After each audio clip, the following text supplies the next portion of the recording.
Good afternoon. Are you all awake still? Enough coffee? It's so great to be here. I have to say first thanks to Ali and Colin and the whole Soufan Center team for inviting me here. It's truly an honor. I know a lot of you from years in the field. And this is kind of an interesting and a little bit of a bittersweet homecoming for me because about 24 years ago, I was a young, less gray-haired reporter working for the New York Daily News, reporting on what happened here on 9/11. And that was actually my second day on the job as a young reporter, and I haven't forgotten it.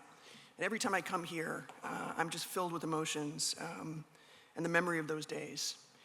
And I guess it's sort of the thing that propelled me in my career onto Afghanistan and Pakistan, where I spent 4 years working for the Washington Post and then later for the International Crisis Group. I learned a lot of lessons there, and I learned a lot of lessons here about political violence. And the one thing that I learned is that it's really not about guns and bombs. It's about narratives. It's really about brands and branding. It's about using visual cues to mobilize emotion and build solidarity across disparate actors who are often separated by time and space. And we've been talking a lot here today about the way the internet is the perfect space to make those kinds of connections. And that's why I'm really here to talk to you about something that most people don't really know or understand about the Wagner Group, which is the lesson that Russia learned was that branding and the internet are extremely powerful tools for transforming people who are disconnected into actors who can be both a paramilitary and a social movement. There are two ways to really talk about the Wagner Group. One is, the one that we all know from the headlines. They were a private military company, something like Blackwater. And there was this guy named Yevgeny Prigozhin who made a lot of news headlines you guys might remember in June of 2023 when he marched on Moscow with an armed convoy of tanks and infantry fighting vehicles, apparently seized with the idea of overturning Russia's political order. His name was Putin's chef, largely because he was Putin's favorite caterer. He also was a notoriously good hot dog salesman. I ate a few of his hot dogs when I was a teenager, or 20-something, in St. Petersburg in the 1990s, although I did not know that then. The thing about Wagner that we don't really fully get, and that isn't always in the news headlines, though, is that it really tapped into a deep sense of social alienation in Russia and parts of Eastern Europe, and nostalgia for Russia's glorious past, and also viral meme culture. Mixing all of these things together, we got to see it morph into this talisman for prisoners who wanted to become mercenaries and march in the line of fire in eastern Donbass, really without a second thought, in the hopes that they might join the ranks of this glorified Valhalla that Putin has been trying to sell not only to his own people, but to the world. Since then, some things that you may not know, and I'm going to talk a little bit about those today. Wagner has also transformed into a brand that has started to attract young guys, mostly guys, who are marginalized, who have criminal backgrounds, who sit around playing video games and chatting on Telegram, who don't really have many connections to the real world. And it's these tools that Wagner has perfected of branding and building identity and solidarity that has made that happen. So to understand how we got there, you heard Dexter talk a little bit about what Ukraine looks like today, but we gotta talk a little bit about what it was in 2014. And that's really when this Wagner phenomenon sort of exploded onto the scene. For people in Russia, for people in Ukraine, it was kind of something that was talked about, but not really well understood. But for most of us here in the United States, it was an uprising, it was a response to an uprising in Kyiv, the Euromaidan democratic uprising, and Putin's reaction which was to build a proxy network to confront NATO, because of course Russia was not really, and still isn't to this day, able to do that very easily, to confront NATO directly. But these were not typical proxies. They appeared in eastern Ukraine without insignia on their uniforms, without official acknowledgement, with a level of sophistication that suggested that they'd had a lot of military training. The media called them little green men, but among themselves, for this little group, a contingent that started out as 10 guys and then built progressively to a battalion of about 300, they called themselves Battalion Group V. Not a very sexy name at all, but that was because it was one of several contingents, experimental contingents that the Kremlin had deployed. But it was Wagner that was the most successful, and the reason for that was the branding. And the branding was very much bound up in the personality of its titular field marshal, a guy named Dmitry Utkin, who was, in high school he loved to teach himself German. He was a Spetsnaz officer who spent a lot of time in Chechnya. And the other thing that he really loved was Nazi culture. And this was evident from the SS lightning bolts tattooed on his neck. And his call sign, which was for Richard Wagner, who was Adolf Hitler's favorite composer. It was when the Wagner call sign started to leak into Russian media stories about what was happening on the front in Ukraine in 2014 that people started to kind of get a little curious. And that's when the brand really began to sprout. So over the 3 years that followed, and a lot of you people in this room probably followed the same story, especially folks who had spent time in Syria or Libya doing counterterrorism work. You probably would have bumped into some of what was happening there and maybe even bumped into some Wagner guys. Over those 3 years, they expanded to Syria, where they provided muscle for the Assad regime. And then they moved into Africa, and we all know about those operations, where they traded security in exchange for mining concessions. At the time, when all of this is happening, around 2015, 2016, this period of expansion, they only number about 3,000, which is quite remarkable. But their numbers grow exponentially over time, and they're able to fan out across Africa, expanding into Sudan, Central African Republic, Libya, and Mali, and now we also know Burkina Faso, where we've seen them in a new form, performing their counterterrorism operations. In time, the Wagner Group numbers would reach about 50,000. Many of them, of course, would be recruited from prisons. If you're watching the news at the beginning of the war in 2022, you will remember that moment when those revelations about the prisoner campaign actually came out. And of course, they become famous, as I just mentioned, in the summer of 2023, when Prigozhin, who was very angry, feeling very betrayed by what he was seeing and experiencing on the battlefield, decided to take his case to Moscow, marching, we don't know the actual number, sometimes 5,000, 25,000. Different numbers have been bandied about, but what we do know is that thousands of men under his order marched on Moscow armed with an intent to challenge Putin's regime.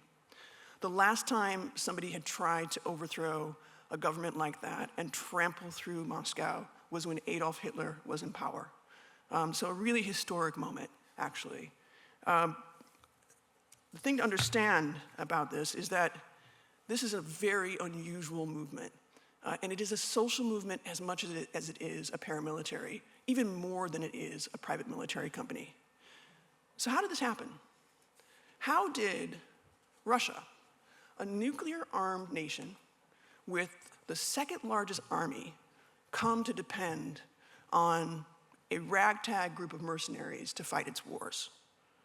How is it that Wagner built this enormous following that helped Prigozhin and Utkin accumulate so much power and influence in this country that the United States has been in a Cold War with for almost 80 years now?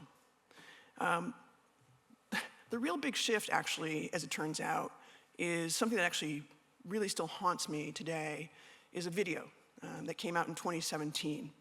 It was a 2-minute clip, and it went viral online instantly when it was posted. The footage showed Wagner operatives in Syria, masked, camouflage, torturing and executing a man with a sledgehammer. That footage was so gruesome, I still can see it unfolding in my head today, every time I talk about it. And of course, it just sparked huge interest when it leaked on Telegram and then ricocheted all over the internet. And essentially, this was the moment that the Wagner Group brand was born. It was the violence that was the attraction for so many people who were watching this unfold, and the mystery of the violence, and the curiosity about who could do something like that. Bludgeon a man to death with a sledgehammer, unarmed on the ground, and then later behead him and dismember him and light him on fire. Well, we found out, but it wasn't easy. What struck me at the time was that this was not ordinary content. This was, this was marketing, It was designed to strike fear in the hearts of Russia's rivals, but also to attract people who felt that that kind of lifestyle was something to replicate. And in time, like in no time practically, I kept seeing on Vkontakte, which is Russia's Facebook, and other social media, these t-shirts with a man swinging a sledgehammer, beating a horned devil on the ground. What a message. It was not just on t-shirts, it was on coffee mugs, it was on patches, and it became the symbol of Russia's military revival through proxies like Wagner. This is when really Wagner became an international brand. The mystique itself is the weapon.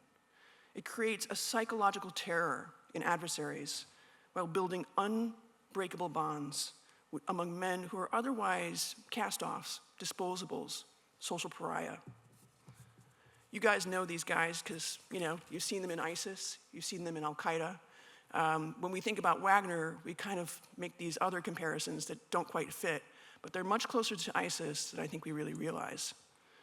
I want to tell you how I kind of worked this out. I've been looking at Wagner for, way too long, since 2018. Because actually the methodology matters. It matters for understanding how to crack the code on these types of actors. And one of the hardest parts about doing anything, reporting on Russia, is that it's dangerous as hell. Whether you go there or not, once you start digging in and looking under the hood of Vladimir Putin's regime, you're always taking a risk. And there are lots of Russian journalists out there, Ukrainian journalists out there who have done that, whose footsteps I have followed in and I am very grateful for. So how did we do what we did? A lot of the work that I've done has been in partnership with New America and Arizona State University, and a lot of great young researchers out there who, by the way, if you've got openings, I got some people to recommend.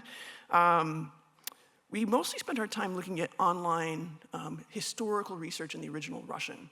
That was really critical to understand how much things had changed in Russia's military over the last 30 years since Putin came to power.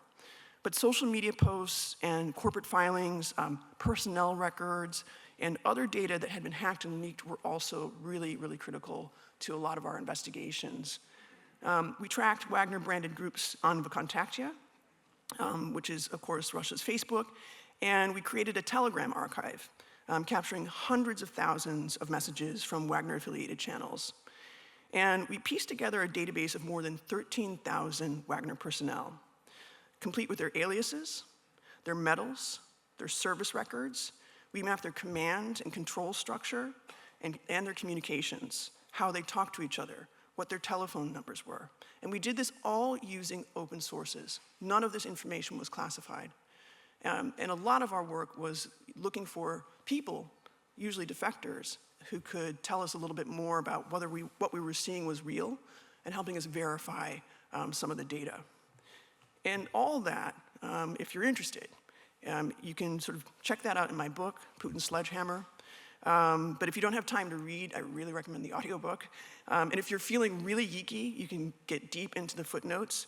But if you don't want to do any of that, you could check out uncoveringwagner.org and see how we visualized this network of disparate actors and how over time they built their expansive operations across the Middle East and Europe and also Africa.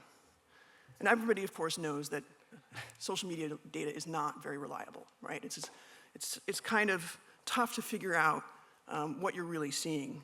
But one of the things that we noticed right away, which was super weird, was that every time something would happen in Syria, give you an example, February 2018, a clash between US Special Forces and Russian forces that happened to be with Wagner Group that resulted in roughly 200 casualties on the Russian side, no casualties on the American side. The minute that happened, the internet lit up. Telegram channels were buzzing. Vkontakte was buzzing. And I was watching all of this happen. And the first thing people said was, who served where? This was the biggest clue, that they needed to talk to each other to find out, were you hit? Were you hurt? Send up a flare. And sure enough, 1, 2, 3, 4, 5, hundreds of men posting their military affiliations online. And that's how the network really, how we started to trace the network and its beginnings. So it turns out, actually, social media can tell you a lot. And what we discovered was explosive growth online was mirroring what was happening for real in the real world on the ground. On Vkontakte, just to give you an example, we traced one account, a singular one. It was called the Wagner Group Military Review. When we started this work in 2018, that account had followers about roughly 7,000, just a little bit less than 7,000.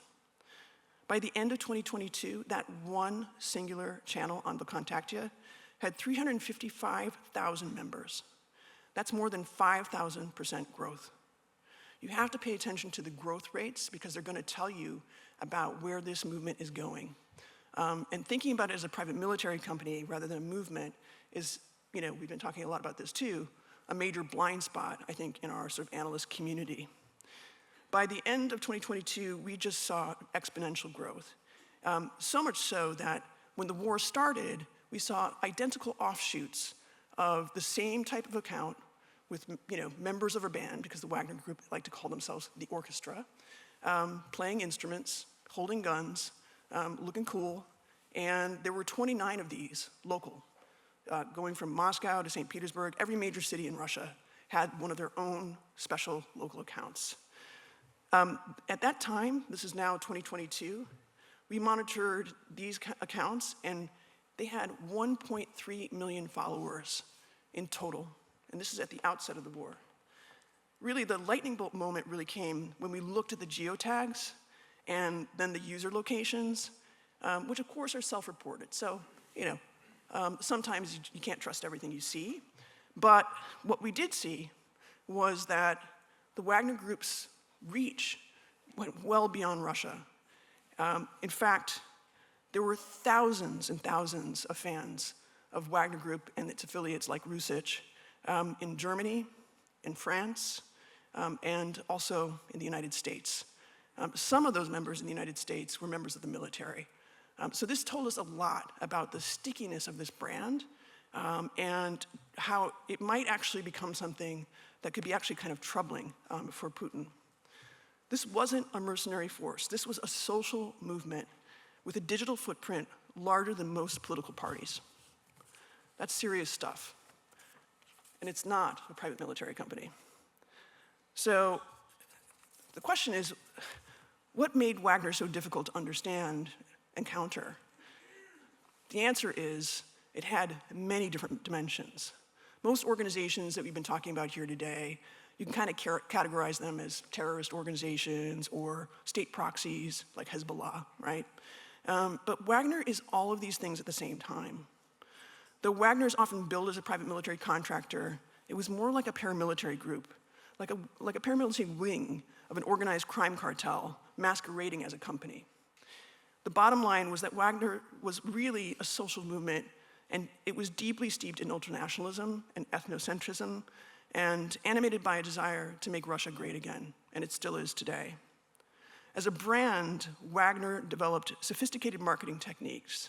It combined corporate logos with extremist symbology, and they borrowed the death's head, of the SS, Totenkopf, and mixed that with Viking mythology, Rondeaux, which is sort of a Russian pagan religion. And they blended all of that with dark and often racist gallows humor. I'll just tell you about one account that we've been following for a very long time called White Uncles in Africa, still operates today. And it's just a stream of beheadings of people of color that are victimized by the Wagner Group.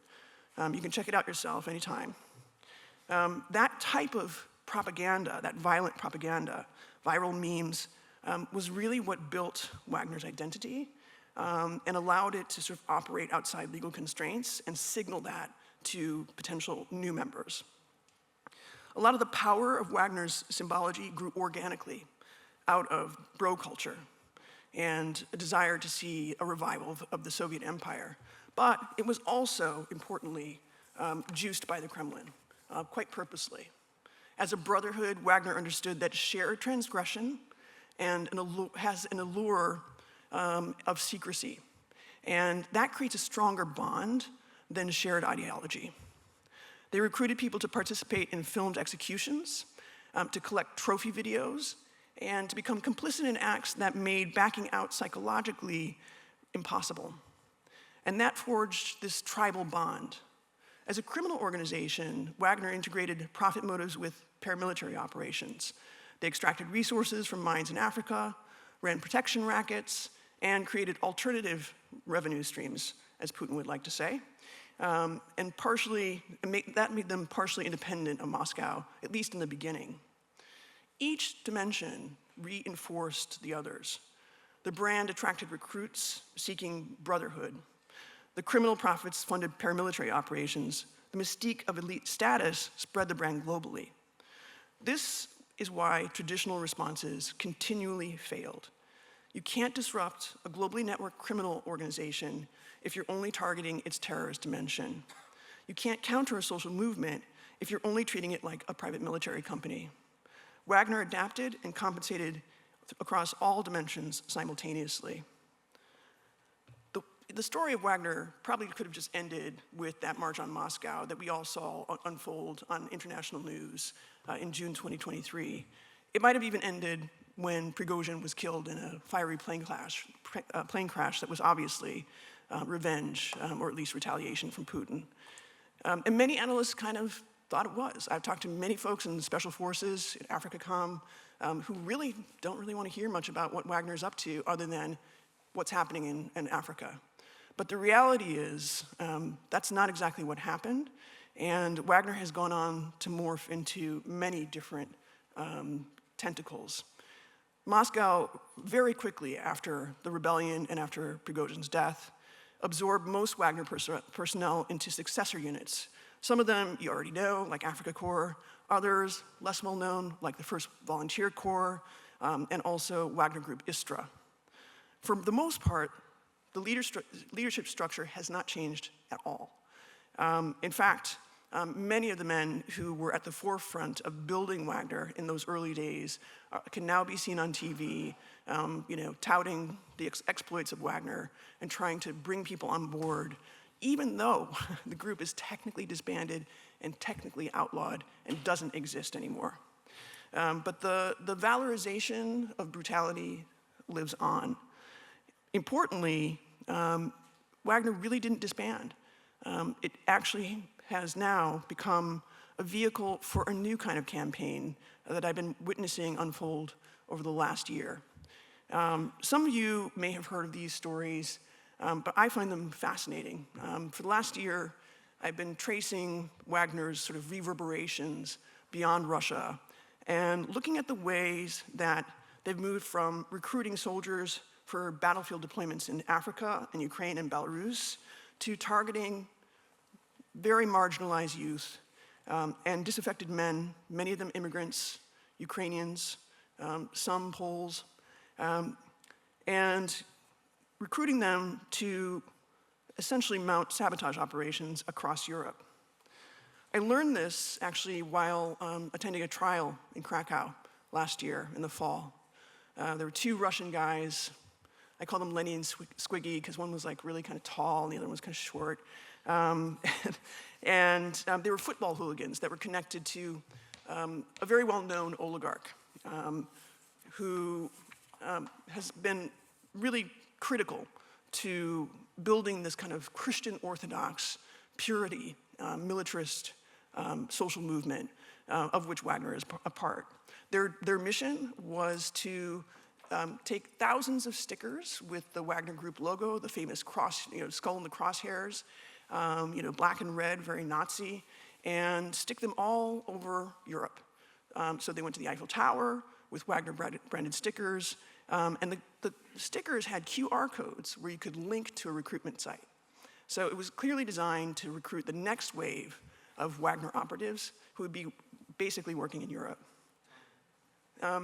We tracked this branding very closely also in London, where we've seen 6 men just this year convicted of supporting a sabotage operation on a warehouse that was run by a Ukrainian company. All along the way, Wagner has been looking at ways to target the Ukrainian logistics network, and we're going to be seeing, I think, more and more of this.